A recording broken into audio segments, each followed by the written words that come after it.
చివరగా ఒక విజ్ఞప్తి మా ఉప ముఖ్యమంత్రి గారికి. హైదరాబాద్ పిల్లోడు రాహుల్ సిప్లీగంజ్ ఓల్డ్ సిటీ నుంచి అద్భుతంగా ఆస్కార్ అవార్డు వరకు రాణించారు. ఈ వేదిక మీద మా బట్టన్న ఏమి ఇచ్చినట్టు లేడు. తప్పకుండా అతన్ని అభినందించడానికి, అతన్ని కూడా ఏమైనా ఇవ్వడానికి రాష్ట్ర ప్రభుత్వానికి నేను విజ్ఞప్తి చేస్తున్నాను, మా ఆర్థిక మంత్రి గారికి. సో రాహుల్ సిప్లీగంజ్ కూడా ఏదైనా అవార్డు ఏమి ఇవ్వగలరో మీరు ఇవ్వాల్సిందిగా కోరుకుంటూ మీ అందరి దగ్గర సెలవు తీసుకుంటున్న. ధన్యవాదాలు మిత్రులారా.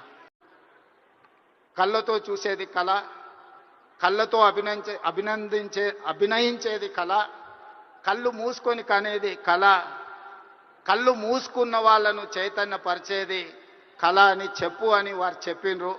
సో బాలకృష్ణ గారి తరఫున మీకు అందరికీ చెప్తున్నా, ఖచ్చితంగా ఈ కళా చైతన్యమే ఈరోజు తెలంగాణ రాష్ట్రాన్ని అభివృద్ధి పదం వైపు నడిపించిన, ఎంతో మందిని ఈరోజు విప్లవాల వైపు నడిపించిన గద్దరన్న